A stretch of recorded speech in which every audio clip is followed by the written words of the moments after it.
Hello friends, Abhiram's groups అకాడమీకి స్వాగతం. మనం ఈరోజు శాతవాహనుల అనంతరం పాలించిన రాజవంశాల గురించి చర్చించుకుందాం. శాతవాహనుల అనంతరం ఏ ఏ రాజవంశాలు ఆంధ్ర ప్రాంతాన్ని పాలించాయి, వారి గురించి పూర్తి వివరాలు ఇప్పుడు తెలుసుకుందాం. శాతవాహనాల్లో చివరి వాడైనటువంటి మూడో పులోమావిని ఇక్ష్వాకుల్లో బలవంతుడైనటువంటి వాసిష్ఠపుత్ర శశాంతమూలుడు పారదోలడంతో అతడు బల్లారి ప్రాంతాన్ని దగ్గర రాజధానిగా చేసుకొని పాలించినట్లు, అతడితో దాదాపుగా శాతవాహన సామ్రాజ్యము అంతరించినట్లు తెలుస్తుంది. కానీ మనకు పురాణాలు ఇంకొక విషయం కూడా చెప్పాయి. ఏమంటే ఈ మూడవ పులోమావి వేరే శాఖకు చెందినవాడు, అందువల్లే చంద్రసిరే చివరి రాజు, కాలంలో చివరి రాజు, తర్వాత అధికారంలోకి వచ్చిన మూడవ పులోమావి అనస్త దేశానికి చెందినవాడు. కాబట్టి ఈ విధంగా శాతవాహన సామంతులు అయినటువంటి ఇక్ష్వాకులు, కురులు, చటులు లాంటి వారు తిరుగుబాటు చేసి దానికి నాయకత్వం వహించినది వాసిష్ఠపుత్ర శశాంతమూలుడని మనకు తెలుస్తుంది. దీన్ని బట్టి శాతవాహనుల అనంతరం ఆంధ్ర ప్రాంతాన్ని పాలించిన వారు ఎవరంటే ఇక్ష్వాకులు. ఈ విధంగా ఇక్ష్వాకుల ప్రస్తావన ఎలా వచ్చింది, ఎలా వీళ్ళు శాతవాహన సామంతులుగా అయ్యారు అని మనం ఇప్పుడు తెలుసుకుందాం. శాతవాహనుల సామంతులుగా ఉన్నటువంటి ఇక్ష్వాకులు వీళ్ళు శూద్రులు. ఎవరంటే వీళ్ళు శూద్రులు. ఈ శూద్రులు శాతవాహన కాలంలో బౌద్ధమత ప్రభావంతో బౌద్ధం స్వీకరించి, అంటే సంస్కృతి ఉన్నతి కోసం, శూద్రులు కూడా సంస్కృతి ఉన్నతి కోసం తాము కూడా పెద్ద గొప్పవాళ్ళు అని చెప్పుకోవడానికి వేరే మతాన్ని ఆచరించినట్లు మనకి గత పాఠాలలో నేర్చుకున్నాం కదా. ఆ విధంగా శాతవాహనుల సామంతులైనటువంటి ఇక్ష్వాకులు మొదట శూద్రులు. వీరు బౌద్ధం స్వీకరించి కొద్ది రోజుల తర్వాత శాతవాహన సామంతులుగా వీరు ఉన్నారు. ఈ విధంగా వాసిష్ఠపుత్ర శశాంతమూలుడు మూడవ పులోమావిని పారద్రోలి శ్రీ పర్వతం దగ్గర ఉన్నటువంటి విజయపురిలో ఇక్ష్వాక రాజవంశాన్ని స్థాపించాడు. ఈ వీరి రాజధాని విజయపురి అని తెలుపుతున్న శాసనం ఏదంటే నాగార్జునకొండ శాసనం. నాగార్జునకొండలోని శాసనం ఏం చెప్తుందంటే ఇక్ష్వాకుల రాజధాని విజయపురి అని చెప్తుంది. ఇది ఎక్కడ ఉందంటే శ్రీ పర్వతం దగ్గర ఉంది. నాగార్జునకొండకు దగ్గరలో ఉన్నటువంటి శ్రీ పర్వతంలో ఈ విజయపురి మనకు కనిపిస్తుంది. ఇది గుంటూరు జిల్లాలో, అంటే ఇప్పుడు నాగార్జున సాగర్ ప్రాంతాలలో ఇది ఇప్పుడు మనకి కనిపిస్తుంది. నేడు నాగార్జున సాగర్ ప్రాజెక్ట్ ఉంది కదా, ఆ ప్రాంతాలలో విజయపురి మనకు కనిపిస్తుంది. ఈ విధంగా ఈ విజయపురి రాజధాని అని తెలిపిన శాసనం ఏదంటే నాగార్జునకొండ శాసనం. ఈ ఇక్ష్వాక రాజ్యంలో ఏ ఏ ప్రాంతాలు ఉన్నాయంటే కృష్ణా, గుంటూరు జిల్లాలలోని ప్రాంతాలు, ఇటు రాయలసీమలో ఉన్నటువంటి కర్నూలు, కడప ప్రాంతాలు, ఈ ప్రకాశం, నెల్లూరు ప్రాంతాలు కూడా ఈ సామ్రాజ్యంలో మనకు ఉన్నట్లు కనిపిస్తుంది. ఇక్ష్వాక సామ్రాజ్యంలో ఆంధ్రాలో ఉన్నటువంటి ప్రాంతాలు ఏవేవి అంటే ఈ కృష్ణా, గోదావరి నదుల మధ్య ప్రాంతాలు, ప్రకాశము, నెల్లూరు జిల్లాలు, మరియు రాయలసీమలో ఉన్నటువంటి కర్నూలు, కడప జిల్లాలు వీరి పాలన కింద ఉన్న ప్రాంతాలు. అదేవిధంగా వాయు పురాణం ఇక్ష్వాకులు మనువు సంతతి అని ఆంధ్రభృత్యులని చెప్పింది. ఆంధ్రభృత్యులు అంటే ఆంధ్రులకు సామంతులుగా ఉండి తర్వాత కాలంలో వీరు రాజ్యాన్ని స్థాపించుకున్నవారు అని చెప్పింది. మనవు సంతతి అయితే మనుధర్మ శాస్త్రాన్ని రచించాడు కదా, ఆయన సంతతే ఈ ఇక్ష్వాకులని చెప్పింది. ఏదంటే వాయు పురాణం. అదే విధంగా మత్స్య పురాణం వీరిని శ్రీ పర్వతీయులుగా చెప్పింది. మత్స్య పురాణం ఏమని చెప్పిందంటే శ్రీ పర్వతీయులుగా చెప్పింది. మత్స్య పురాణం ప్రకారం శ్రీ పర్వతీయులు ఎవరు అంటే ఇక్ష్వాకులు. వీరు కోసల దేశాన్ని అంటే అయోధ్య ప్రాంతాన్ని పాలించినటువంటి ఇక్ష్వాకు వంశం. ఎవరంటే దశరథుడు, ఈ శ్రీరామచంద్రుడు లాంటి వాళ్ళు ఈ కోసల దేశాన్ని పాలించారు. వీరి వంశం ఏమంటే ఇక్ష్వాకు వంశము లేదా సూర్యవంశం. ఈ వంశానికి చెందిన వారే అని ఇక్ష్వాకులు చెప్పుకున్నారు. శ్రీరామచంద్రుడు ఇక్ష్వాక వంశస్థుడు కదా, అదే విధంగా ఈ ఆంధ్రదేశాన్ని పాలించినటువంటి ఇక్ష్వాకులు కూడా శ్రీరామచంద్రుని వంశానికి చెందిన వారే అని కూడా మనకు తెలుస్తుంది. దీన్ని బలపరుస్తున్నది ఏదంటే విష్ణు పురాణం. విష్ణు పురాణం ఏం చెప్తుందంటే ఇక్ష్వాకులు కోసల దేశాన్ని పాలించినటువంటి రాజైన శ్రీరామచంద్రునితో సంబంధం కలిగిన వారు అని మనకు తెలుస్తుంది. ఏ పురాణం ప్రకారం అంటే విష్ణు పురాణం ప్రకారం. అదే విధంగా నాగార్జునకొండలో లభించిన ఒక శాసనంలో శాక వంశానికి చెందినటువంటి బుద్ధుడు ఇక్ష్వాక రాజవంశుడనే కూడా ఉంది. ఎక్కడో ఈ నేపాల్లోని కపిలవస్తులో జన్మించిన గౌతమ బుద్ధుడు ఈ ఆంధ్ర ప్రాంతంలో ఉన్నటువంటి ఇక్ష్వాక రాజవంశంతో సంబంధం ఉంది అని మనకు ఏ శాసనం చెప్తుందంటే నాగార్జునకొండలో లభించిన ఒక శాసనం చెప్తుంది. అంటే బుద్ధుడు కూడా ఈ ఇక్ష్వాక వంశానికి చెందినట్లు ఈ శాసనాల్లో మనకు ఉంది. ఇది తప్పై ఉండొచ్చు, ఎందుకంటే మనకి ఎగ్జామ్ పాయింట్ ఆఫ్ వ్యూలో ఇది అవసరం లేదు. కేవలం ఏ శాసనంలో బుద్ధుణ్ణి ఇక్ష్వాకు వంశ రాజుడు అని చెప్పిందంటే నాగార్జునకొండ శాసనంలో. ఆ పాయింట్ మాత్రం మనకు చాలా ముఖ్యం. దాని గురించి మనం ఈ విషయాన్ని గుర్తుపెట్టుకోవాలి. ఇక్ష్వాకుల జన్మస్థలం చాలా వివాదాస్పదమైంది కాబట్టి దాని గురించి మనం కొద్దిగా తెలుసుకుందాం. కొంతమంది కోసల దేశం అంటే శ్రీరాముడు పాలించినటువంటి కోసల దేశం ఇక్ష్వాకుల జన్మస్థలం అని చెప్పారు. ఎవరంటే రామ్సన్ బులర్ అనే చరిత్రకారులు. రామ్సన్ బులర్ అనే కోసల దేశాన్ని పాలించినటువంటి శ్రీరామచంద్రుని ప్రాంతంలో ఈ ఆంధ్రను పాలించిన ఇక్ష్వాకులు కూడా జన్మించారు. వీరి జన్మస్థలము కోసల దేశం అని చెప్పిన వారు ఎవరంటే రామ్సన్ బులర్. కన్నడ దేశం అని ఓగెల్ అనే పండితుడు చెప్పాడు. ఈయన చెప్పడానికి కారణం ఏమిటంటే ఈ రాయలసీమ ప్రాంతంలో ఎక్కువగా కర్ణాటకతో సంబంధం కలిగి ఉంటాయి కాబట్టి వీరు ఇలా రాయలసీమ ప్రాంతం ఆనుకొని ఉన్నటువంటి కన్నడిగులు ఇలా శాతవాహన సామంతులుగా వచ్చి తర్వాతి కాలంలో ఇక్ష్వాక వంశాన్ని స్థాపించారు అని మనకు ఓగెల్ అనే చరిత్రకారుడు చెప్తాడు. అదేవిధంగా వీళ్ళు తమిళనాడు అని కె రాజగోపాలాచారి కూడా చెప్తాడు. ముఖ్యంగా వీరి జన్మస్థానము ఆంధ్ర అని చెప్పిన చరిత్రకారుడు ఎవరంటే కాల్డ్వెల్. చాలా వరకు ఈ కాల్డ్వెల్ చెప్పిన సిద్ధాంతమే మనకు నమ్మశకం అనిపిస్తుంది. ఎందుకంటే చాలా వరకు ఈ ఇక్ష్వాకుల గురించి ఈ ఆంధ్ర ప్రాంతంలోనే ఎక్కువ విషయాలు మనకు బయలుపడినాయి. ఈ శ్రీశాంత మూలం కంటే ముందు విషయాలు మనకు ఏవి ఎక్కువ దొరకడం లేదు కాబట్టి, ఎందుకంటే పురాణాల ప్రకారం 7 రాజులు ఉంటే శాసనాల ప్రకారం మనకు 4 రాజుల గురించే చెప్తుంది. ఎందుకంటే పురాణాలు ఇక్ష్వాక రాజ్యాన్ని 7 రాజులు పాలించారు అని మనకు పురాణాలు చెప్తే, కానీ శాసనాల ప్రకారం మనకు 4 రాజులే ఉన్నట్లు తెలుస్తుంది. శాసనాల్లో మనకు లభించిన ఆధారాలను బట్టి కేవలం ఇక్ష్వాక వంశాన్ని 4 పాలించినట్లు మనకు తెలుస్తుంది. కానీ పురాణాల ప్రకారం 70 సంవత్సరాలు ఎంతమంది రాజులు పాలించారంటే 7 మంది రాజులు. కాళువేల్ చెప్పిన సిద్ధాంతం ప్రకారము ఈ కృష్ణా నది పరివాహక ప్రాంతంలో ఎక్కువగా చెరుకు పండేది. ఎందుకంటే చెరుకు పండించడానికి నీరు ఎక్కువ అవసరం కాబట్టి ఈ ప్రాంతంలో ఎక్కువగా చెరుకు పండేది. ఈ చెరుకును ఇక్షు అని పిలిచేవారు. శూద్రులు ఎక్కువగా వ్యవసాయం చేసేవారు కదా. తర్వాత వీళ్ళు ఉన్నత స్థితి కోసం బౌద్ధం స్వీకరించి శాతవాహనుల సామంతులు అయ్యారని మనం అంతకుముందే తెలుసుకున్నాం కదా. అదే విధంగా ఇక్షు అనే పదానికి అర్థం ఏమిటంటే చెరుకు అని అర్థం. ఈ విధంగా చెరుకును పండించే వారే, ఈ కృష్ణా నది పరివాహక ప్రాంతంలో చెరుకును పండించే వారే తర్వాత కాలంలో ఇక్ష్వాకులు అయ్యారు అని మనకి ఎవరు చెప్తున్నారంటే కాల్డ్వెల్.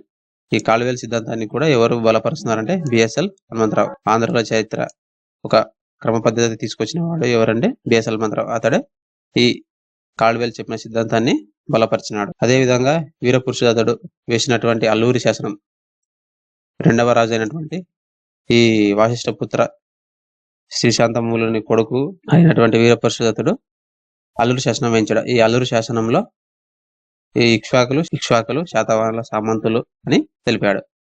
ఎవరంటే వీరపురుష దత్తుడు. ఏ శాసనంలో అంటే అల్లూరి శాసనంలో. ఈ విధంగా సామ్రాజ్యాన్ని పాలిస్తున్నప్పుడు వారి సామంతులు ఎవరెవరంటే సామంతులు పల్లవులు, బృహత్పాలయనులు, శాలంకాయనులు, ధమికులు, కుగియులు.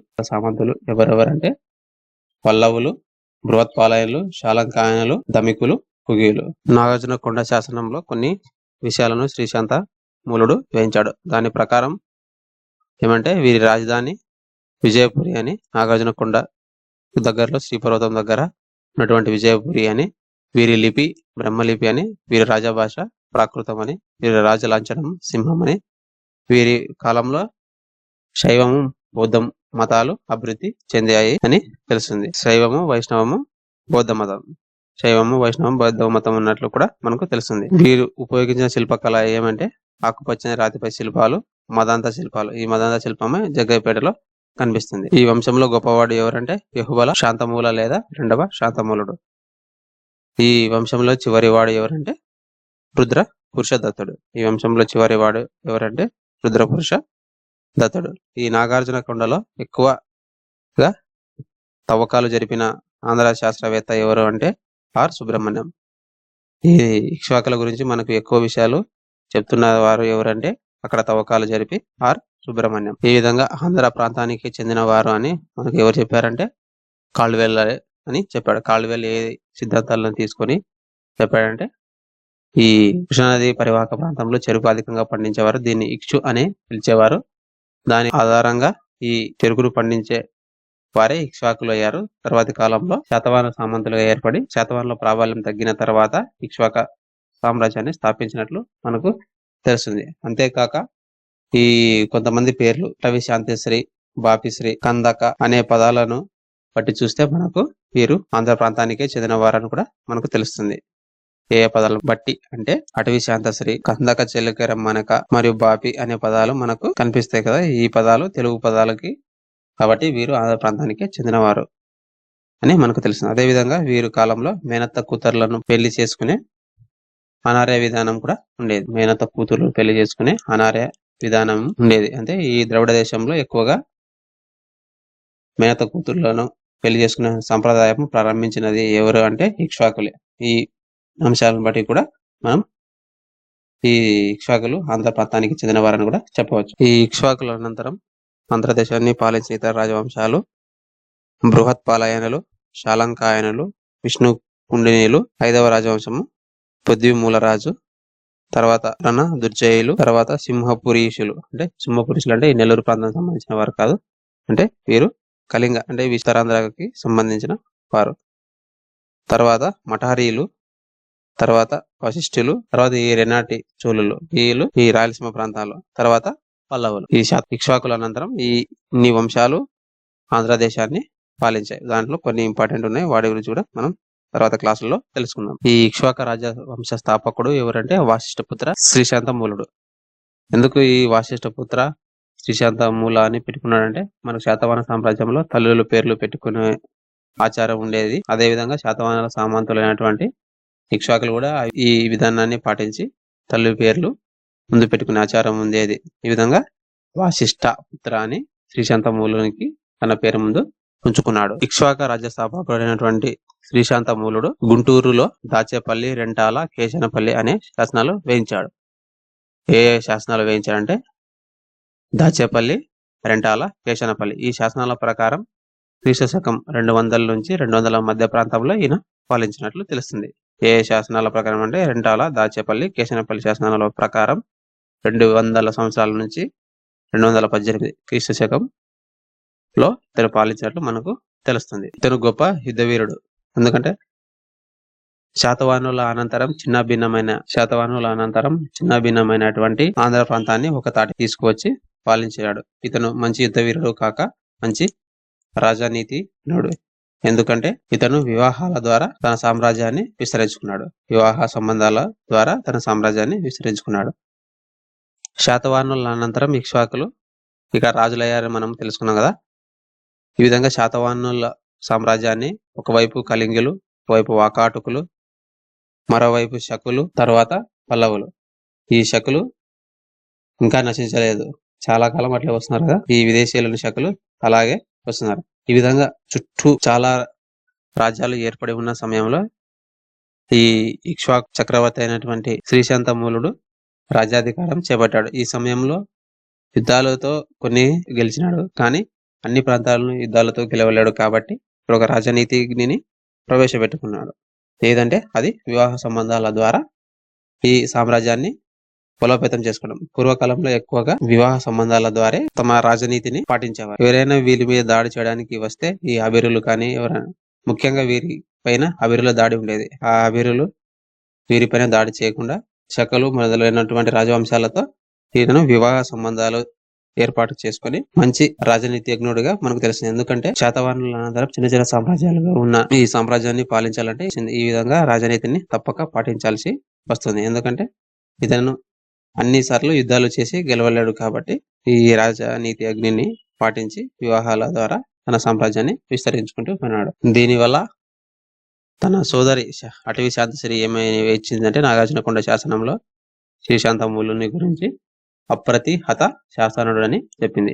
ఈ విధంగా గొప్ప యుద్ధ వీరుడే కాక మంచి రాజనీతి అగ్నుడు అని నాగార్జునకొండ శాసనంలో బిరుదు వేచింది. గొప్ప యుద్ధ వీరుడే కాక రాజనీతి అగ్నుడైన శ్రీశాంతమూలుని గురించి తన సోదరి అటవీ శాంతశ్రీ నాగార్జునకొండ శాసనంలో అప్రతిహత శాసనుడు అని ప్రాకృత భాషలో వేయించింది. నాగార్జునకొండ శాసనంలో ఏ భాషలో అంటే ప్రాకృత భాషలో. ఈ విధంగా ఉజ్జయిని వరకు ఇతని సామ్రాజ్యాన్ని విస్తరించి ఇక్కడ మహారాష్ట్ర పడమర వైపు, తూర్పున బంగాళాఖాతము, ఈ దక్షిణాన కడలూరు లేదా బనవాసి వరకు తన సామ్రాజ్యాన్ని విస్తరించుకున్నట్లు తెలుస్తుంది. ఈ విధంగా సామ్రాజ్యాన్ని విస్తరించడంతో అశ్వమేధ, రాజసూయ, వాజపేయ యాగాలను మరియు అగ్నిష్టోమ, అగ్నిహోత్ర లాంటి క్రతువులను కూడా ఇతను నిర్వహించినట్లు మనకు తెలుస్తుంది. అంటే సామ్రాజ్యాన్ని విస్తరించడంతో ఆటోమేటిక్ గా సామ్రాజ్యం విస్తరణ చేసిన తర్వాత రాజులు ఏం చేశారంటే యాగాలు చేస్తారు. ఏ యాగాలు చేశాడంటే ఈ శ్రీశాంతమూలుడు అశ్వమేధ యాగాలు, రాజసూయ యాగాలు మరియు వాజపేయ యాగాలు, అగ్ని స్తోమ మరియు అగ్నిహోత్రాది వంటి క్రతువులు కూడా ఇతను చేసినట్లు తెలుస్తుంది. అంటే ఈ క్రతువులు ఏ శాసనాల్లో ఈయన వేయించలేదు, కానీ మనకు నాగార్జున కొండలో ఒక వేదిక దొరికింది. ఇది ఇక్కడ ఉంది కదా, ఈ వేదిక దొరికింది. దీన్ని బట్టి మనం పరిశీలిస్తే ఈ శ్రీశాంతమూలని కాలానికి చెందినది, ఈ శ్రీశాంతమూల కాలానికి చెందినది ఈ వేదిక అని తెలుస్తుంది. దీన్ని బట్టి అశ్వమేధ యాగాలు, రాజసూయ యాగాలు లాంటివి ఈ శ్రీశాంతమూలుడు చేసినట్లు మనకు తెలుస్తుంది. అదే విధంగా ఈ క్రతువులను చేసి మహారాజాను బిరుదు పొందినాడు. అంటే కార్తికేయుని భక్తుడు.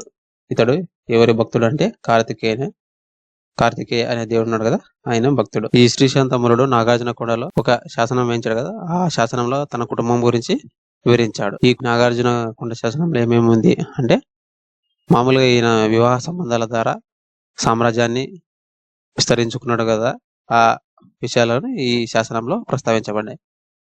అంటే తన సోదరి అయినటువంటి శాంతిశ్రీని ఎవరికి ఇచ్చారంటే పుగియ రాజు అయినటువంటి ఈ పుగియలు, వీళ్ళు సామంతులుగా ఉన్నారు కదా, ఇక్ష్వాకుల సామంతులు, వాళ్ళు ఎప్పుడు వీరి మీద దాడి చేయకుండా ఉండడానికి శ్రీశాంతమూలని చెల్లెలని పుగియరాజు అయినటువంటి మహాతలవార బిరుదు ఉంది. ఎవరికంటే పుగియరాజుకి. అతని పేరు ఏమంటే స్కందసిరికి ఇచ్చి వివాహం చేశాడు. అతని పేరు స్కందసిరి. ఆయనకిచ్చి తన చెల్లెలని శాంతశ్రీని వివాహం చేశాడు. తర్వాత ఇంకో చెల్లె అయినటువంటి హర్మశ్రీని మహాసేన తలవార అనే సేనానికి ఇచ్చి చేశాడు. ఇతను మహాసేన తలవార అనేవాడు ఎవరంటే సేనాని ఇస్తే ఆటోమేటిక్ గా తన సామ్రాజ్యానికి కట్టుబడి ఉంటాడు అనే విషయం గ్రహించుకొని శ్రీశాంతమూలుడు సేనానికే తన సోదరుని ఇచ్చినట్లు మనకు ఈ శాసనాన్ని బట్టి తెలుస్తుంది. అదే విధంగా కూతురు శాంతశ్రీని స్కంద విశాఖనికి ఇచ్చి పెళ్లి చేశాడు. ఇతడు ఏ రాజు అంటే దమికుల రాజు. సామంతులైనటువంటి దమికుల్లో స్కంద విశాఖునికి శ్రీశాంతమూలుని కూతురు అయినటువంటి అటవి శాంతశ్రీని ఇచ్చి వివాహం చేశాడు. అదే విధంగా ఇతని కొడుకు అయినటువంటి వీరపురుషదత్తునికి శకరాకుమార్తె అయినటువంటి రుద్ర భట్టారికను ఇచ్చి వివాహం జరిపించినట్లు తెలుస్తుంది. అదే విధంగా ఈ శ్రీశాంతమూలుని కొడుకు ఎవరంటే వీరపురుషదత్తుని. ఈ వీరపురుషదత్తునికి శకరాకుమార్తె అయినటువంటి రుద్ర భట్టారికతో వివాహం చేసినట్లు కూడా మనకు ఈ శాసనాలను బట్టి తెలుస్తుంది. ఈ శాసనాల్లో శ్రీశాంతమూలుడు తన కుటుంబం గురించి వివరించాడు. ఎవరంటే తన భార్య మఠారశ్రీ అని, కుమారుడు వీరపురుషదత్తుడు అని, ఇతని భార్య శకరాకుమార్తె రుద్ర భట్టారిక అని, కూతురు అటవి శాంతశ్రీ అని, తన సోదరీమణులు శాంతశ్రీ, హర్మశ్రీ అని మనము ఇందాకే తెలుసుకున్నాం కదా. ఈ విధంగా ఇతని సోదరి అయినటువంటి శాంతిశ్రీ నాగార్జున కొండలో ప్రాకృత భాషలో వేయించింది ఒక శాసనం అని తెలుసుకున్నాం కదా అంతకుముందే. ఆ శాసనంలో ఇంకో అంశం కూడా వివరించబడింది. ఏ అంశము అంటే శ్రీశాంతమూలుడు వ్యవసాయ అభివృద్ధికి కోట్ల బంగారు నాణ్యాలు, 1,00,000 గోవులను మరియు నాగళ్లను, భూమిని దానం చేసినట్లు మనకు తెలుస్తుంది. ఏ శాసనం ప్రకారం అంటే సోదరి శాంతశ్రీ నాగార్జున కొండలో ప్రాకృత భాషలో వేయించిన శాసనంలో ఈ విషయాలు తెలుస్తున్నాయి. ఏ అంటే వ్యవసాయ అభివృద్ధికి కోట్ల బంగారు నాణ్యాలు, 1,00,000 గోవులను మరియు నాగళ్లను, భూమిని దానం చేసినట్లు తెలుస్తుంది. అందువల్ల ఇతని బిరుదులు శతసహస్ర హాలక, కోటి హిరణ్య శతసహస్ర హాలక అనే బిరుదు కూడా ఉంది. ఎవరికి అంటే శ్రీశాంతమూలునికి. ఎవరు వేయించారంటే ఈ శాసనాన్ని తన సోదరి అయినటువంటి శాంతిశ్రీ. ఈ విధంగా లక్షల కొద్ది నాణ్యాలు, గోవులు, భూములు దానం చేయడంతో ఈ భూములను స్వీకరించిన మేధావులు ఉంటారు కదా, మేధావర్గం తర్వాత కాలంలో భూస్వాములుగా ఎదిగారు. ఎందుకంటే ఆటోమేటిక్ భూమి ఎక్కువగా ఉన్నవారు తన ఆధిపత్యం చలాయించాలని చూస్తారు. కాబట్టి ఈ విధంగా ఇక్ష్వాకుల కాలంలో ఎక్కువగా భూములను దానం చేయడం వల్ల ఎక్కువ భూమి ఆటోమేటిక్ గా ఉంటుంది. కొద్దిగా తెలివి ఉన్న వాళ్ళు ఏం చేస్తారంటే ఆటోమేటిక్ గా ఈ భూమిని తమ ఆధీనంలో పెట్టుకుంటారు. కారణంగా బలంగా ఎదిగి తన కింద ఉన్న బలహీనులని తొక్కాలని చూస్తారు. ఆ విధంగా ఈ క్రమంలోనే ఈ భూస్వాములుగా ఎదిగారు. ఎవరంటే ఇక్ష్వాక సామ్రాజ్యంలో ఉన్నటువంటి మేధావి వర్గానికి చెందినటువంటి ప్రజలు. అదేవిధంగా శ్రీశాంతమూలుడు మహాసేన బిరుదుతో మహాసేనుని ఆలయాలు కూడా నిర్మించినట్లు మనకు తెలుస్తుంది. ఇతని మరణానంతరము ఇక్ష్వాక సింహాసనాన్ని అధిష్ఠించిన వాడు ఎవరంటే వీర పురుషదత్తుడు. ఇతడు శ్రీశాంతమూలుని కొడుకు. ఇతని గురించి తెలుపుతున్న శాసనాలు ఏమంటే నాగార్జునకొండ, జగ్గయ్యపేట శాసనాలు. ఈ నాగార్జునకొండ, జగ్గయ్యపేట శాసనాలను బట్టి మహారాజు మరియు శ్రీ పర్వతాధీశుడు వంటి బిరుదులతో ఈ మరాఠీ పుత్రుడైనటువంటి వీరపురుషదత్తుడు సింహాసనం అధిష్ఠించాడు అని మనకి ఏ శాసనాలు చెప్తున్నాయంటే నాగార్జునకొండ, జగ్గయ్యపేట శాసనాలు. ఈ శాసనాల్లో ఏముంది అంటే శ్రీశాంతమూలుడి అనంతరం మహారాజు మరియు శ్రీ పర్వతాధీశుడు వంటి బిరుదులతో సింహాసనం అధిష్ఠించినట్లు మనకు తెలుస్తుంది. ఈ విధంగా వివాహ సంబంధాలతో ఇక్ష్వాక రాజ్యం బలపడింది అని మనం అంతకుముందు తెలుసుకున్నాం కదా. ఇలా ఉన్న కాలంలోనే వీరపురుషదత్తుడు రాజైనాడు. ఇతడు రాజ్యపాలన సక్రమంగా చేయక, ఎందుకంటే 5 మంది భార్యలు ఉన్నారు ఈయనకి, దాంట్లో 3 మేనత్త కూతుర్లు. ఈ విలాసవంతమైన జీవితం గడుపుతున్నాడు. ఎవరంటే వీరపురుషదత్తుడు. ఈ పేరులో ఉన్న వీరత్వమే ఈయనలో లేదు. ఎందుకంటే ఎక్కువ యుద్ధం కూడా ఈయన చేయలేదు. ఎందుకంటే దాని చుట్టూ వివాహ సంబంధాల ద్వారా గట్టి పునాది వేసిపోయాడు. ఎవరంటే శ్రీశాంతమూలుడు. ఈ విధంగా ఉన్న సమయంలోనే 18వ రాజవర్షం, ఇతను 18 సంవత్సరం పాలిస్తున్న సమయంలో రాజ్యంలో అల్లర్లు జరగడంతో తన మేనత్త అయినటువంటి శాంతిశ్రీ తన కూతురిచ్చింది కదా, ఆమె యజ్ఞయాగాదులు చేసి రాజ్యంలో కొంత అలజడిని తగ్గించినట్లు మనకు తెలుస్తుంది. ఈ విధంగా వీరపురుషదత్తుని కాలాన్ని బుద్ధానికి స్వర్ణయుగం అని చెప్తారు. ఎందుకంటే ఈ కాలంలో బౌద్ధ మతము శాతవాహనుల కంటే ఉన్నతంగా సమాజంలోకి వెళ్ళింది కాబట్టి ఈ వీరపురుషదత్తుని కాలాన్ని బౌద్ధానికి స్వర్ణయుగం అని పిలవచ్చు. అందుకే ఇతని బిరుదులు ఏమని ఉన్నాయంటే దక్షిణాది అశోకుడు మరియు 3వ అశోకుడుగా ఇతనికి ఉన్నాయి. వీరపురుషదత్తునికి బిరుదులు ఇవే ఉన్నాయంటే దక్షిణాది అశోకుడు లేదా 3వ అశోకుడు. ఈ విధంగా వీరపురుషదత్తుడు శ్రీపర్వతంలో ఒక స్తూపాన్ని పునర్నిర్మించి బదాంతానందనుడు అనే ఆచార్యుని పర్యవేక్షణలో ఈ స్తూపాన్ని ఉంచాడంటే దాదాపు ఈ స్తూపాల దగ్గరే చైత్యాలు, విహారాలు, ఆరామాలు ఉంటాయి కదా. ఆ విధంగా ఈ స్తూపాన్ని నిర్మించి అక్కడ అన్ని ఇతర అభివృద్ధి పనులు చేసి అక్కడ బాదాంత నందనుడు అనే ఆచార్యుని ఉంచినట్లు మనకు తెలుస్తుంది. ఇతని కాలానికి సంబంధించిన మరో బౌద్ధ భిక్షువు కూడా ఉండేవాడు. అతని పేరు ఏమంటే మహాదేవ భిక్షువు. ఈ మహాదేవ భిక్షువు ఈ పల్నాడు ప్రాంతం ఉంది కదా, పల్లవ బొగ్గ లేదా పల్నాడు ప్రాంతంలో బౌద్ధాన్ని గురించి ప్రచారం చేసినాడు. ఇతను ఈ ప్రాంతంలోనే కాక శ్రీలంకకు 1,00,000 మందితో ప్రచారం చేసినట్లు కూడా మనకు తెలుస్తుంది. ఏ మహాదేవ భిక్షువు గురించి ఏ గ్రంథాలు చెప్తున్నాయంటే శ్రీలంకలోని మహావంశ కావ్యం ఏమని చెప్తుంది అంటే వీరపురుషదత్తుని కాలంలో ఉన్నటువంటి మహాదేవ భిక్షువు పల్నాడు లేదా పల్లవ పొగ్గ అనే ప్రాంతంలో బౌద్ధాన్ని ప్రచారం చేసేవాడు. ఇతడు తర్వాత కాలంలో సుమారు 1,00,000 మందితో శ్రీలంకకు వచ్చి బౌద్ధాన్ని ప్రచారం చేసినాడని తెలుపుతుంది. దీనిని బట్టి వీరపురుషదత్తుని శ్రీ పర్వతాధీశుడు అని మనకు తెలుస్తుంది. ఏ దాన్ని బట్టి అంటే ఈ మహావంశ కావ్యం, ఈ శ్రీ పర్వతంలో ఉన్నటువంటి రాజు బౌద్ధానికి అభివృద్ధి చేశాడు కాబట్టి వీరు శ్రీ పర్వతాధీశులు అయ్యారని ఈ కావ్యము చెప్తుంది. ఇక్కడ మనము చూడొచ్చు శ్రీ పర్వతంలో ఉన్నటువంటి స్తూపాలు గాని, ఇక్కడ శిల్పాలు గాని, బుద్ధుని పాదముద్రలు కూడా మనం ఇక్కడ చూడవచ్చు. 4వ బౌద్ధ సంగీతిలో హీనయానము, మహాయానము అనే శాఖలుగా బౌద్ధము విడిపోయిందని మనం తెలుసుకున్నాం కదా. హీనయానానికి ప్రసిద్ధ శాఖ ఏదంటే గయా అయితే, అదేవిధంగా మహాయానానికి నాగార్జునకొండ ప్రధాన కేంద్రం అయింది. మహాయాన సిద్ధాంతాలు పాటించే వారికి ప్రధాన కేంద్రం ఏదంటే నాగార్జునకొండ. ఇక్కడే దూర ప్రాంతాల నుండి వచ్చే వారి కోసం విహారాలు నిర్మించారు. ఎక్కడంటే నాగార్జునకొండలో. ఇక్కడ ఎక్కువగా ఈ దేశాల నుంచి వచ్చే బౌద్ధాచార్యులు ఎవరైనా ఉంటారనుకో వారి కోసం ఇక్కడ విహారాలు నిర్మించారు. ఇక్కడ ఈ విహారాలు ఏం చేస్తారంటే విశ్రాంతి తీసుకుంటారు కాబట్టి వారి కోసం నిర్మించారు. ఆ విధంగా ఈ నాగార్జునకొండలో ఉన్నటువంటి ముఖ్య విహారం ఏదంటే శ్రీలంక దేశానికి చెందినటువంటిది. శ్రీలంకకు చెందిన విహారం ఇక్కడ ఉండేది. వీరపురుషదత్తునికి ఎంతమంది భార్యలు అంటే 5 భార్యలు. 5 భార్యలను బట్టే విలాసవంతమైన జీవితం గడిపాడు. మరియు రాజ్యాన్ని గురించి ఎక్కువ పట్టించుకోకుండా కేవలం బౌద్ధాన్ని అభివృద్ధికి మాత్రమే కృషి చేశాడని మనం చెప్పుకున్నాం కదా. అంటే దాదాపు 5 భార్యలు ఉన్నారు ఎవరికంటే వీరపురుషదత్తునికి. ఆ 5 భార్యల్లో ముగ్గురు మేనత్త కూతుర్లే. 5 భార్యలో 3 మేనత్త కూతుర్లే. వీరి కాలం నుండే మేనత్త కూతుర్లను వివాహం చేసుకునే అనార్య సంప్రదాయం ప్రారంభమైంది అని కూడా మనం అంతకుముందే చెప్పుకున్నాం. ఎందుకంటే ఉత్తర భారతదేశంలో ఉండేవారు మేనత్త కూతుర్ని మామ కొడుకుల్ని పెళ్లి చేసుకోరు. ఎందుకంటే వారు సోదరులుగా భావిస్తారు. అందుకోసం ఇది ద్రావిడ ప్రాంతంలో ఒక అనార్య సంప్రదాయం ఉంది. ఏదంటే మేనత్త కూతుర్లను పెళ్లి చేసుకోవడం అనే సంప్రదాయం ఉందని మనకు తెలుస్తుంది కదా. ఈ విధంగా మేనత్త కూతుర్లను పెళ్లి చేసుకునే సంప్రదాయం ఇక్ష్వాకులతోనే ప్రారంభమైందని చెప్పవచ్చు. ఇలా 5 భార్యలో మొట్టమొదటి రాణి బట్టి మహాదేవి. ఈ బట్టి మహాదేవి అంటే ఈయన పట్టపురాణి. ఈమె శ్రీపర్వతంలో బృహశృతీయులు అనే బౌద్ధ శాఖ కోసం విహారం నిర్మించింది.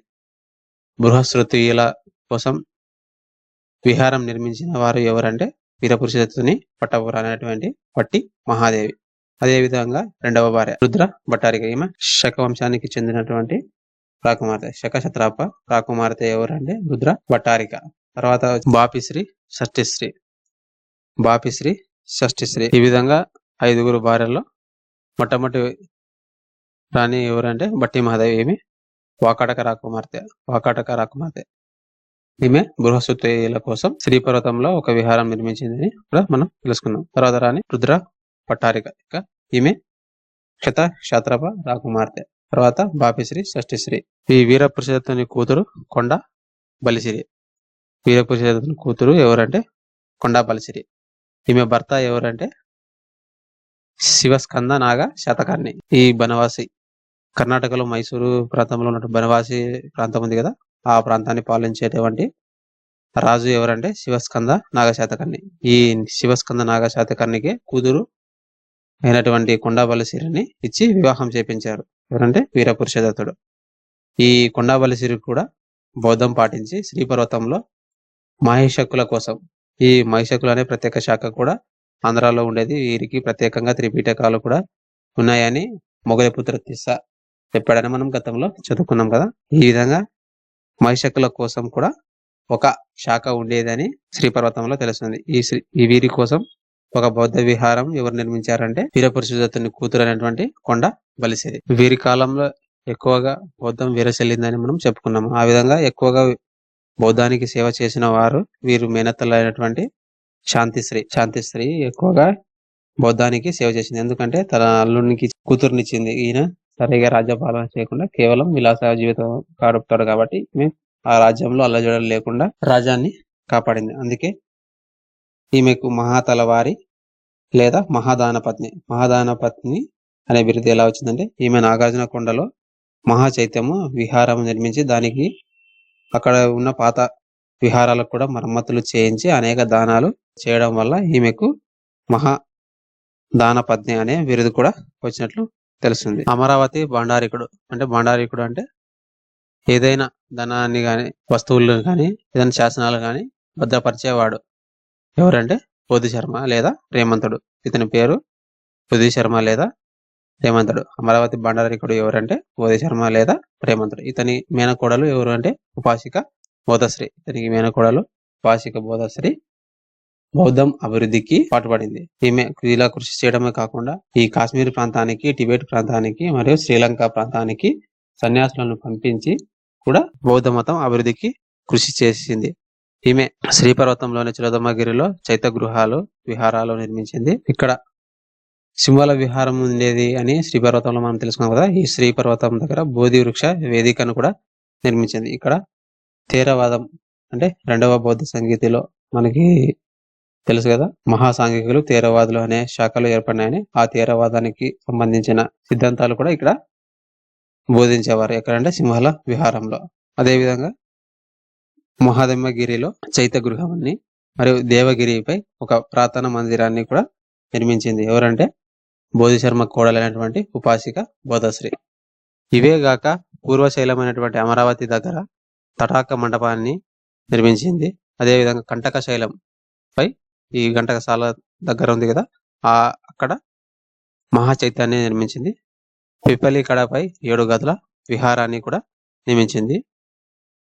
పుష్పగిరిపై శిలామండపాన్ని నిర్మించింది. మరియు అక్కడ శాసనాలు కూడా వేయించినట్లు తెలుస్తుంది. ఈ విధంగా బౌద్ధ మతం అభివృద్ధికి ఉపాసిక బోధశ్రీ ఎనలేని కృషి చేసింది. ఎవరి కాలంలో అంటే వీరపురుషదత్తుని కాలంలో. ఎందుకంటే రాజు కూడా ఈ బౌద్ధానికే ఇంపార్టెన్స్ ఇవ్వడంతో వీరి కాలంలో బౌద్ధానికి ప్రచారం చేయడానికి ఎక్కువగా సమయం లభించింది. దానివల్ల ఉపాసిక బోధశ్రీ చాలా చోట్ల చాలా నిర్మాణాలను నిర్మించింది. అదేవిధంగా వీరపురుషదత్తుని ఇంకో అత్త అయినటువంటి హర్మశ్రీ నాగార్జున కొండలో మహాయాన శాఖకు చెందిన చైత్యంలో స్తంభం ప్రతిష్ఠించి బుద్ధుని నిర్వాణం గురించి తెలుపుతుంది. బుద్ధుని నిర్వాణం గురించి హర్మశ్రీ ఎక్కడ స్తంభం ప్రతిష్ఠించింది అంటే నాగార్జున కొండలో ప్రతిష్ఠించింది. ఇది హర్మశ్రీ వేయించినటువంటి చైత్యం ఏ శాఖకు సంబంధించినది అంటే మహాయాన శాఖకు సంబంధించినది. బౌద్ధంలో అపర మహానీయ అనే శాఖ కూడా ఉండేది. ఈ విధంగా ఇప్పుడు మనం చాలా శాఖల గురించి తెలుసుకున్నాం. బృహస్పతియులు, మహాసాంఘికులు, థేరవాదులు, అపర మహాని శైలులు, ఇలా చాలా శాఖలు బౌద్ధంలో ఏర్పడినాయని దీన్ని బట్టి మనకు తెలుస్తుంది. అదేవిధంగా వీరపురుషదత్తుడు శివలింగాన్ని తొక్కుతున్నట్లు కూడా ఒక శిల్పం లభించింది. వీరపురుషదత్తుడు శివలింగాన్ని తొక్కుతున్నట్లు శిల్పం ఎక్కడ లభించిందంటే నాగార్జున కొండలో. దీన్ని బట్టి మనకి ఏం తెలుస్తుందంటే వీరి కాలంలో మరలా బౌద్ధం అభివృద్ధి చెందింది తెలుస్తుంది. ఎందుకంటే శాతవాహన కాలం అంతా నాటికి బౌద్ధము తగ్గుతూ వైదిక మతం పురాణ మతంగా రూపుదిద్దుకొని హిందూ మతంలోకి ప్రవేశిస్తుంది అనే విషయాలు కూడా తెలుసుకున్నాం కదా. ఆ విధంగా దాన్ని ప్రజల్లో తగ్గించడానికి వీరపురుషదత్తుడు శివలింగాన్ని తొక్కుతున్నట్లు తెలుస్తుంది. ఈ వీరపురుషదత్తుని కాలంలోనే అభిర వంశానికి చెందినటువంటి వసుసేనుడు దండెత్తినట్లు కూడా తెలుస్తుంది. ఎవరంటే అభిర వసుసేనుడు. ఈ వీరపురుషదత్తుని శాసనాలు ఏమేవి అంటే అల్లూరు శాసనం. ఈ శాసనంలోనే ఇక్ష్వాకులు ఎవరి సామంతులు అంటే శాతవాహనుల సామంతులు అని చెప్పాడు. ఇతర శాసనాలు ఏవేవి అంటే ఉప్పగుండూరు శాసనం, నాగార్జునకొండ శాసనం, అమరావతి, జగ్గయ్యపేట శాసనాలు. ఈ విధంగా వీరపురుషదత్తుని అనంతరం 2వ శాంతమూలుడు లేదా యహుబల శాంతమూలుడు రాజు అయినాడు. యహుబల శాంతమూలుడు వీరపురుషదత్తుని అనంతరం రాజైన వాడు ఎవరంటే యహుబల శాంతమూలుడు. వీరపురుషదత్తుని తల్లి ఎవరంటే బట్టి మహాదేవి. ఈ బట్టి మహాదేవి వాకాటక రాకుమార్తె. ఎవరంటే ఈమె బట్టి మహాదేవి వాకాటక రాకుమార్తె. తన తల్లి బృహస్పతిల కోసం ఒక విహారం నిర్మించింది అని మనం గతంలో తెలుసుకున్నాం కదా. ఈ బౌద్ధ శాఖ కోసం ఇతను కూడా ఒక విహారాన్ని నాగార్జున కొండలో తన తల్లి పేరుట నిర్మించినట్లు తెలుస్తుంది. శాంతమూలుని కాలం నుండే ప్రాకృతం స్థానంలో సంస్కృత శాసనాలు వేయడం ప్రారంభమైంది. ఎక్కడంటే నాగార్జున కొండలో. మనం శాతవాహన సామ్రాజ్యంలో తెలుసుకున్నాం కదా. ఈ కుంతల శాతకర్ణి కాలంలో మనకి సంస్కృత ప్రస్తావన కనిపిస్తుంది. అదే విధంగా ఈ ఇక్ష్వాకుల కాలంలో సంస్కృత ప్రస్తావన మరలా ఈ 2వ శాంతమూలుడు లేదా యహుబల శాంతమూలుని కాలం నుండే మనకు కనిపిస్తుంది. ఇతని కాలం నుండే శాసనాల్లో లిఖించిన సంవత్సరాన్ని రాసే పద్ధతిని కూడా ప్రారంభమైంది. ఎవరి కాలం నుండి అంటే 2వ శాంతమూలుని కాలం నుండి. ఏమి ప్రారంభమైంది అంటే వీరు శాసనం వేస్తారు కదా, ఆ శాసనం వేసిన సంవత్సరాన్ని కూడా శాసనంలో లిఖించే పద్ధతి ఎవరి కాలంలో ప్రారంభమైందంటే 2వ శాంతమూలుడు లేదా యహుబల శాంతమూలుని కాలంలోనే ప్రారంభమైంది. ఇతడు గొప్ప విజేత కావడంతో సామ్రాజ్య విస్తరణ చేశాడు. ఇతనికి సామ్రాజ్య విస్తరణలో సాయం చేసిన వారు ఎవరంటే సేనానులు. ఏ సేనాని అంటే ఎలిసిరి అనే సేనాని సాయంతో ఇతను రాజ్యాన్ని విస్తరించినాడు. ఎవరంటే యహుబల శాంతమూలుడు. ఇలా పాలన చేస్తున్న సమయంలో నాగార్జున కొండలో పుష్పభద్ర నారాయణ స్వామి ఆలయమును ఈ యహుబల శాంతమూలుడు నిర్మించాడు. ఇక్కడ దీనిపైనే అభిర రాజు అయినటువంటి చక్కసేనుడు దండెత్తి అష్టభుజి స్వామి దేవాలయంగా మార్చినట్లు తెలుస్తుంది. ఇతని సేనాని ఎవడు అంటే శివసేనుడు. ఎవరి సేనాని అంటే అభిర రాజు అయినటువంటి చక్కసేనుడు సేనాని ఎవరంటే శివసేనుడు. ఇతడు ఒక శాసనం వేయించాడు. ఈ శాసనంలో ఏముంది అంటే నాగార్జున కొండలో 2వ శాంతమూలుడు పుష్పభద్ర నారాయణ స్వామి ఆలయాన్ని నిర్మించాడు. దానిని అభిర రాజు అయినటువంటి చక్కసేనుడు అష్టభుజి స్వామి దేవాలయంగా మార్చినట్లు మనకు తెలుస్తుంది. ఇతని భార్య అయినటువంటి షష్మ బట్టీదేవి. ఇతని భార్య ఎవరంటే షష్మ బట్టీదేవి ఎవరికి రాకుమార్తె అంటే ఈమె శక క్షాత్రప వంశానికి చెందిన రాకుమార్తె. దీన్ని బట్టి యెహుబల శాంతమూలునికి శకుల సహాయం అందినట్టు తెలుస్తుంది. ఎందుకంటే శకరాకుమార్తెనే పెళ్లి చేసుకున్నాడు కదా. ఇతని కాలంలోనే పేర్మాడి అనే సేనాని నాయకత్వంలో చాలా మంది సైనికులు చనిపోయిన చిత్రాలు కూడా మనకు లభించాయి. ఇతని కాలంలో పేర్మాడి అనే సేనాని నాయకత్వంలో చాలా మంది సైనికులు చనిపోయినట్లు చిత్రాలు కూడా మనకు లభించినాయి. రెండవ శాంతమూలుడు ఎక్కువగా యుద్ధాల్లో ఉండటం వల్ల, ఎందుకంటే ఈ అభిరులు ఇటువైపు పల్లవులు అటు మొత్తం దండెత్తూనే ఉన్నారు కాబట్టి, చుట్టూ ఎక్కువగా బలమైన రాజులు ఉన్నారు కాబట్టి వారితో ఎప్పుడు యుద్ధాలతో ఉండేవాడు. ఎవరంటే ఈ రెండవ శాంతమూలుడు. అందువల్ల ఇతని భార్య అయినటువంటి కుందవ అనే భార్య ఉండేది. ఈ కుందవ తనని తాను ఏమని వర్ణించుకుంది అంటే అవిధ జీవిత సుధగా వర్ణించుకుంది. ఎవరంటే యెహుబల శాంతమూలుని భార్య అయినటువంటి కుందవ ఏమని వర్ణించుకుంది అంటే అవిధ జీవిత సుధగా వర్ణించుకుంది. దీని యొక్క అర్థం ఏమిటి అంటే తన కుమారులకు చాలా సార్లు ప్రాణగండం తప్పిందని. చాలా సార్లు ప్రాణగండం తప్పింది అంటే తన కుమారులు భర్త ఎప్పుడు యుద్ధాల్లో పాల్గొనడం వల్ల ఈ విధమైన విధానాలు వీరికి ఏర్పడినట్లు మనకు తెలుస్తుంది. అదే విధంగా దక్షిణ భారతదేశంలో మొట్టమొదటిసారిగా ఆలయాలను నిర్మించిన ఘనత ఈ శాంతమూలానికి దక్కుతుంది. మనం అంతకుముందే చదువుకున్నాం. శివసేనుడు అనే అభిరాసేన అనే విషయం గురించి మనం తెలుసుకున్నాం కదా. అదే విధంగా ఇక్కడ ఆలయం ఉంది కదా, వీరు కట్టించిన ఆలయాలు. ఇదే విధంగా వీరు ఆలయాలు నిర్మించారంటే ఏ ఆలయాలు నిర్మించారంటే కార్తికేయుని ఆలయము, నందికేశ్వర ఆలయము, మరియు నవగ్రహ ఆలయము, ఆరతి ఆలయము, కుబేర ఆలయం వంటి ఆలయాలను నిర్మించినట్లు మనకు తెలుస్తుంది. ఎలిసిరి అనే సేనాని ఉన్నాడు కదా, ఇతను ఎలిసిరి అనే సేనాని ఏలేశ్వరంలో సర్వదేవ అనే పేరుతో స్వర్ణ దేవాలయం ఎవరికి అంటే కుమారస్వామికి ఆలయం నిర్మించాడు. ఇక్కడ మాతృదేవత ఆరాధన జరిగేది. ఎక్కడ అంటే ఏలేశ్వరంలో ఉన్నటువంటి స్వర్ణ దేవాలయంలో. ఇక్కడ ఏ దేవుడు ఉంటాడంటే కుమారస్వామి. దీన్ని కట్టించినది ఎవరంటే ఎలిసిరి అనే సేనాని. ఈ విధంగా ఈ దేవాలయాలు ఆగమ శాస్త్రాల ప్రకారం గర్భగుడి, అంతరాలము, మండపము, ధ్వజస్తంభము, ప్రాకారాలు ఉండేవి అని మనకు తెలుస్తుంది. ఎక్కడంటే నాగార్జున కొండలో ఈ ఆలయాల నిర్మాణం జరిగిందని మనకు తెలుస్తుంది. ఈ గుడిలో ఏ సిద్ధాంతాల ద్వారా జరిగిందంటే ఆగమ శాస్త్ర నియమాల ద్వారా. ఎందుకంటే ఆ కాలంలో వైదిక మతం పురాణ మతంగా మారింది. కొన్ని సంవత్సరాల తర్వాత ఈ ధూప దీప నైవేద్యాలు మొదలైనవి తనలో యాడ్ చేసుకొని హిందూ మతంగా మారుతుంది కాబట్టి, అదే విధంగా వీరి కాలంలోనే సంస్కృతం కూడా అభివృద్ధి చెందుతుంది. ఇతని కాలంలోనే సంస్కృతం అభివృద్ధి చెందుతుంది కాబట్టి ఈ సంస్కృతం ఎక్కువగా ఆగమ శాస్త్రాలకే ఇంపార్టెన్స్ ఇస్తుంది. కాబట్టి ఈ ఆగమ శాస్త్రం ప్రకారం గర్భగుడి, అంతరాలము, మండపము, ధ్వజస్తంభము, ప్రాకారాలు నిర్మించడం చేశారు. ఎక్కడంటే నాగార్జున కొండలో. ఇతని కాలంలో హారతి దేవత ఆలయం కూడా నిర్మించారు కదా. ఈ హారతి దేవతకు సంతానం కలిగని వారు అంటే బిడ్డలు పుట్టని వారికి గాజులు కూడా సమర్పించేవారు. రెండవ శాంతమూల అనే కాలంలో గుమ్మడూరు అనే శాసనము గుంటూరులో లభించింది. రెండవ శాంతమూలని కాలంలో వేయించినటువంటి గుమ్మడూరు శాసనం ఎక్కడ లభించింది అంటే గుంటూరులో లభించింది. ఇది ఏ భాషలో ఉంది అంటే ప్రాకృత భాషలో ఉంది. ఈ శాసనంలో చిత్ర విచిత్రమైన స్త్రీల పురుషుల పేర్లు మనకు కనిపిస్తాయి. చిత్ర విచిత్రమైన స్త్రీల పురుషుల పేర్లు ఏ శాసనంలో మనకు కనిపిస్తాయి అంటే రెండవ శాంతమూలని గుమ్మడూరు శాసనంలో.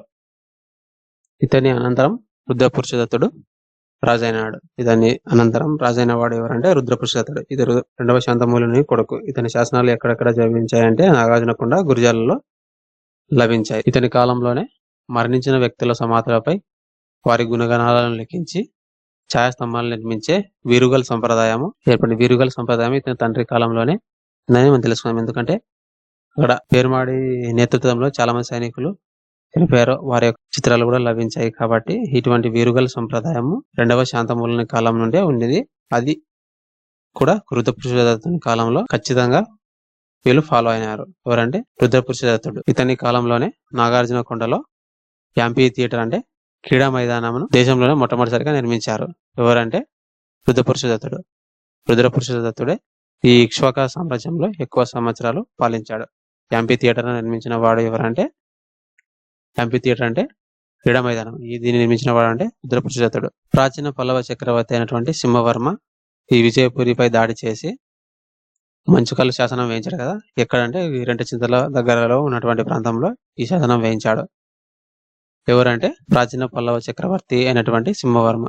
ఈ సింహవర్మ ఇక్ష్వాక రాజ్యంపై దాడి చేసి మంచికల్లు దగ్గర శాసనం వేయించాడు. అంతేకాక ఈ సింహవర్మ ఈ మంచికల్లు ప్రాంతంలో ఈ చింతల ప్రాంతంలో ఉన్నటువంటి జీవశివ స్వామికి పూజలు చేసినట్లు కూడా మనకు తెలుస్తుంది. ఇతను ఎవరంటే ప్రాచీన పల్లవ చక్రవర్తి అయినటువంటి సింహవర్మ.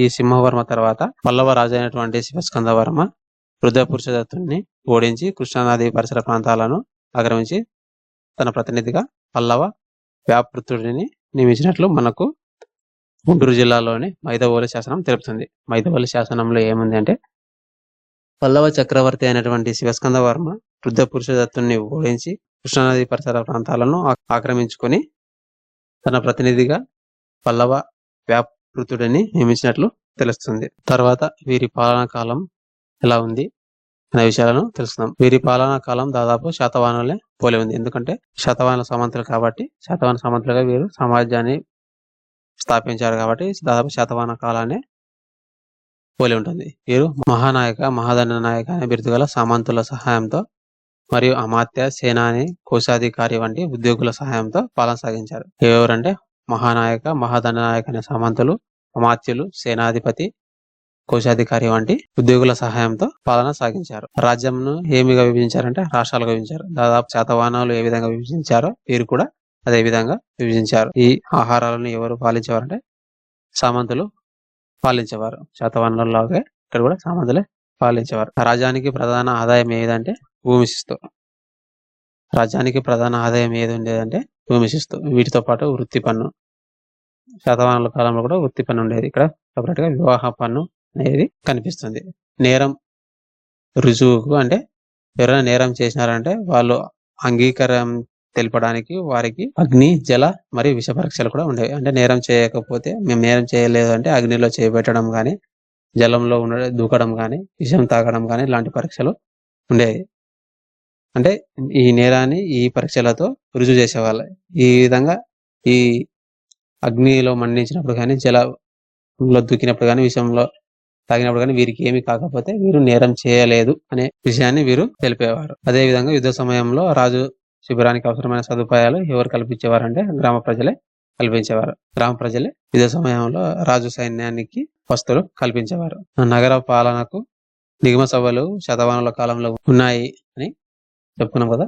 ఈ ఇక్ష్వాకుల కాలంలో వ్యాపారం పెద్దగా అభివృద్ధి చెందకపోవడంతో మరలా ఈ నిగమ సభలు వాటి ప్రాముఖ్యతను కోల్పోయినాయి. కందక చలక రెమ్మనగ అనే ఇక్ష్వాక సామంతుడు కూడా ఉండేవాడు. ఇతడు ఇరాణ రాష్ట్రాన్ని పాలించేవాడు. ఇరాణ రాష్ట్రం అంటే నేటి కర్నూలు, కడప ప్రాంతం. అదే విధంగా ఇక్ష్వాకుల సమాజం ఎలా ఉంది అనే విషయాన్ని తెలుసుకుంటే శాతవాహన సామ్రాజ్యం పతనానంతరం వ్యాపార వాణిజ్యాలకు క్షీణించడంతో మళ్ళీ వ్యవసాయం అభివృద్ధి చెందింది. వ్యవసాయం అభివృద్ధి చెందడంతో బాహ్య ప్రపంచంతో సంబంధాలు తక్కువై మరలా గ్రామీణ వాతావరణం ఏర్పడింది. శాతవాహనుల కాలంలో వ్యాపార వాణిజ్యాల కోసం శ్రేణులుగా ఏర్పడి వాళ్ళు ఒక ట్రస్టీగా ఏర్పాటు చేసుకుని వ్యాపారాలు సాగించారు కదా. ఆ విధానం శాతవాహనుల పతనాంతరం నశించింది. తర్వాత మరలా ఎక్కువగా ఈ గ్రామాల్లో వ్యవసాయం చేసుకుని గ్రామీణ వాతావరణం మరలా ఏర్పడింది. 5 గ్రామాలను కలిపి పంచిక అని పిలిచేవారు. 5 గ్రామాలను పంచిక పిలిచారు. అదేవిధంగా వీరు ఇక్ష్వాకులు బౌద్ధులకు, బ్రాహ్మణులకు భూదానాలు శాతవాహనులాగే భూదానాలు చేసినట్లు తెలుస్తుంది. విధంగా వర్ణ వ్యవస్థ కూడా సమాజంపై ప్రభావం చూపలేదు. ఎందుకంటే ఎక్కడ ఎక్కువగా ఈ సమాజము బౌద్ధ మతాన్ని పాటించింది. కొంతమంది బ్రాహ్మణులు కూడా ఉన్నారు. వాళ్ళకు కూడా దాదాపు ఉన్నత స్థానం కల్పించబడింది అని మనకు తెలుస్తుంది. అదేవిధంగా మహాగ్రామిక ఆధీనంలో ఏ భూమి ఉండేదంటే మహాగ్రామ భూమి ఉండేది. అంటే ఇతడు గ్రామంలో ఉన్నటువంటి పెద్ద. ఇతను శిస్తు వసూలు చేసేవాడు అంటే 1/6 వంతు వసూలు చేసేవాడు. ఈ విధంగా పంటలో రాజభాగాన్ని ఏమని పిలిచేవారంటే భోగ అని పిలిచేవారు. పంటలో రాజభాగాన్ని ఏమని పిలుస్తారంటే భోగ అని పిలిచేవారు. ఈ కాలంలో ధన రూపంలో పన్ను ఉండేది మరియు ధాన్య రూపంలో పన్ను ఉండేది. ధన రూపంలో ఉండే పన్నుని మనం ఏమని పిలుస్తారంటే ఈరణ్య అని పిలిస్తే, ధాన్య రూపంలో ఉన్న పన్నుని మేయమని పిలుస్తారు. ధన రూపంలో ఉండే పన్నును ఏమని పిలుస్తారంటే మేయమని పిలుస్తారు. ఇది ఎంత ఉండేదంటే 1/10 వంతు ఉండేది. మేయం అనేది ఎంత ఉండేదంటే 1/10 వంతు ఉండేది. అదే విధంగా వృత్తి పని వారు కూడా ఉండేవారు అని తెలుసు కదా. ఈ వృత్తి పని వారు కూడా కొంతమంది శ్రేణులుగా ఏర్పడ్డారు. ఆ శ్రేణులను ఏమని పిలుస్తారంటే యగమాలు అని పిలుస్తారు. శ్రేణులను ఏమని పిలుస్తారంటే ఇక్ష్వాకుల కాలంలో యగమాలను పిలుస్తారు. శాతవాహనుల కాలంలో ఏమని పిలిచారంటే శ్రేణులు అని పిలిచారు. వ్యాపార సంఘాలని శ్రేణులను పిలిస్తే వీరి కాలంలో యగమాలని పిలిచారు. ముఖ్యమైన శ్రేణులు ఏవంటే పర్ణిక శ్రేణి అంటే తమలపాక శ్రేణి వారు, పూసిక శ్రేణి అంటే మిఠాయి వారు. వీరిలో ముఖ్యుడు కులిక అంటే ఇతను సంఘ నాయకుడు. మామూలుగా శాతవాహనుల కాలంలో సంఘ నాయకుడిని శ్రేష్ఠి అని పిలిస్తే, ఈ ఇక్ష్వాకుల కాలంలో సంఘ నాయకుడిని కులిక అని పిలిచారు. శాసనాల్లో నిగమ మరియు గోటీలు లాంటి స్వయం సంఘాలు కూడా కనిపిస్తాయి. మామూలుగా ఈ స్వయం సంఘాలు అంటే శాతవాహన సామ్రాజ్యంలో నగరాలను సొంతంగా నిగమ సభలు అనే ద్వారా పాలించారు కదా. అదే విధంగా ఈ నిగమ సభలు, గోటీలు అనే స్వయం సంఘాలు కూడా ఈ ఇక్ష్వాక సామ్రాజ్యంలో మనకు ఉన్నట్లు కనిపిస్తున్నాయి. శాతవాహన కాలంలో వైదిక మతం బాగా ప్రభావం చూపిందని తెలుసుకుందాం. ఎందుకంటే ఈ వీరపురుషదత్తుడు తప్ప మిగతా రాజులందరూ వైదిక మతాన్ని అభివృద్ధి చేశారు. ఎందుకంటే ఆ కాలంలో జరిగిన సాంస్కృతీకరణ బట్టి వైదిక మతము పురాణ మతంగా రూపుదిద్దుకొని హిందూ మతంగా రూపొందే సమయం కాబట్టి, ఒక సంధి కాలం కాబట్టి ఆ కాలంలో వైదిక మతం సమాజంపై బాగా ప్రభావం చూపింది. వీరపురుషదత్తుడి వల్ల బౌద్ధం తన ఉనికిని నిలుపుకుందని చెప్పవచ్చు. ఎందుకంటే వీరపురుషదత్తుడే బౌద్ధం కోసం ఎలాగైనా సేవ చేసి అశోకుడుగా లేదా దక్షిణాది అశోకుడుగా పేరు మనం తెలుసుకున్నాం. శూన్యవాదాన్ని నాగార్జునుడు, భావ వివేకుడు, అరసింగుడు ప్రచారం చేశారని మనం తెలుసుకున్నాం కదా. అదేవిధంగా ధర్మకీర్తి యోగాచారాన్ని ప్రచారం చేస్తే దిగ్నాచుడు ప్రమాణ సముచ్చయమును సంస్కృతంలో రాశాడు. అదేవిధంగా సంఖ్యా సారిక గ్రంథాన్ని ఈశ్వరకృష్ణుడు రచించాడు. ఈ విధంగా ఈ గ్రంథాల ఆధారంగా బౌద్ధ మతం అభివృద్ధికి జరిగింది.